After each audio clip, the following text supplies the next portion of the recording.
Hello guys, welcome back to my channel. मैं ज्योति चौहान आप लोगों के सामने स्वागत है आपका मेरे यूट्यूब चैनल में। इस बार जो एस्टेट का एग्जाम हुआ था उसमें दो पेपर में काफ़ी मिस्टेक्स थी, यानी आंसर की में काफ़ी मिस्टेक थी। क्वेश्चंस के आंसर मैच ही नहीं कर रहे थे, उस हिसाब से कोई भी बच्चा पास नहीं हो रहा था। अब काफ़ी सारे लोग गए थे हरियाणा बोर्ड पर, ठीक है, आयोग के पास गए, उनसे बात की। पहले तो वो लोग अंदर ही नहीं जाने देते, आपको पता ही है कि बड़ी मुश्किल से वो जैसे तैसे अंदर गए। बात की, उन्होंने अपनी बात को रखा है स्पष्ट रूप से, उन्होंने प्रूफ दिखाया है कि आपने जो भी आंसर्स दिए हैं वो मैच नहीं करे, उस हिसाब से बच्चे जो है कोई भी पास नहीं हो पाएगा। उन्होंने इस चीज को समझा और समझने के बाद फिलहाल यहाँ पर एस्टेट बोर्ड ने जो है अपनी गलती एक्सेप्ट कर ली थी।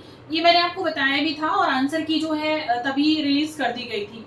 और उस पर काफी बच्चों के सवाल थे कि मैम सारी आंसर की रिलीज नहीं की गई है, तो ये भी बिल्कुल सच बात है कि सारी आंसर की रिलीज नहीं की गई थी। अब जो आंसर की रिलीज नहीं की गई थी उसके लिए क्योंकि ग्रेस मार्क दिए जाते हैं, जैसे कि जो क्वेश्चंस गलत हैं और आप उसको एक्सेप्ट नहीं कर रहे हैं लेकिन आपको पता है कि वो गलत है, तो उसके लिए हरियाणा बोर्ड क्या करता है, वो आंसर की उसके लिए आपको ग्रेस मार्क दे देता है। अब यहाँ पर एक क्वेश्चन नहीं था, क्योंकि इनके खाली ऐसा नहीं कि आर्ट में ही आंसर की मैच नहीं थी, अदर सब्जेक्ट में भी ऐसा हुआ है। तो उसलिए यहाँ पर एक जो है डिसीजन लिया गया और डिसीजन ये है कि कम से कम 33 प्रश्नों पर बच्चों ने आपत्ति लगाई थी, जिसमें से 33 प्रश्न यानी गलत थे 100 में से। अब यहाँ पर उनको ग्रेस मार्क दिए जाएंगे, ठीक है।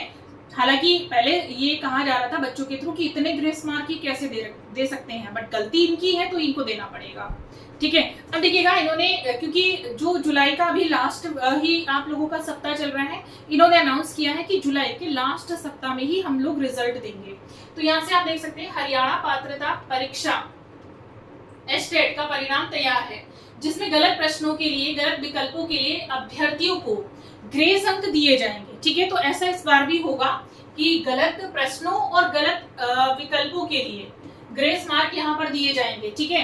अब इसके बाद आप देख सकते हैं इसका जो रिजल्ट तैयार है, तो ये फाइनल फोटो इन्होंने दे रखी है यहाँ पर, तो अपनी बिल्डिंग भी दे रखी है, ठीक है। हरियाणा विद्यालय शिक्षा बोर्ड ने हरियाणा पात्रता परीक्षा का रिजल्ट तैयार कर लिया है। प्रश्न पत्र और आंसर की पर आई करीब, देखिएगा यहाँ पर खाली ऐसा नहीं कि आपके ऑप्शंस ही जो है मेन रहे हैं, तो यहाँ पर हम लोग बात करने वाले हैं, जैसे कि लिखा है प्रश्न पत्रों और आंसर की पर करीब 18,000 आपत्तियों पर बोर्ड के विशेषज्ञों ने अपनी राय दी है, यानी 18,000 बच्चों ने लगभग यहाँ पर आपत्ति लगाई थी।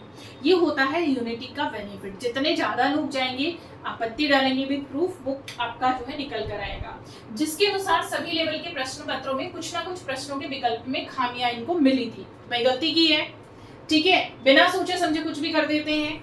अभ्यर्थियों को ग्रेस अंक दिए जाएंगे। खामियां इतनी भी नहीं मिली है कि री एग्जाम की नौबत आए। अब आप देख रहे हैं एक चीज ये क्या लिख रहे हैं कि खामियां इतनी भी नहीं है कि री एग्जाम की नौबत आए। हमने कब कहा आप री एग्जाम कराइएगा, हम चाहते ही नहीं, बच्चे चाहते ही नहीं कि री एग्जाम हो, वो चक्कर में फंसना ही नहीं है। क्यों फंसे, वो एक बार तैयारी कर चुके हैं, इतना एग्जाम ही इतना मुश्किल से होता है।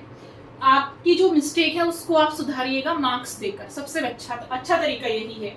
तो इन्होंने ऐसे में री एग्जाम की संभावनाओं पर विराम लग गया है, क्योंकि वैकेंसी भी आगे निकालनी है, ठीक है। तो बोर्ड अधिकारी भी विशेषज्ञों की राय के आधार पर प्रश्न और उनके विकल्पों की जांच कर रहे हैं और सभी औपचारिकताएं पूरी करने के बाद उम्मीद है कि इस माह के अंतिम सप्ताह में परिणाम घोषित कर दिया जाएगा।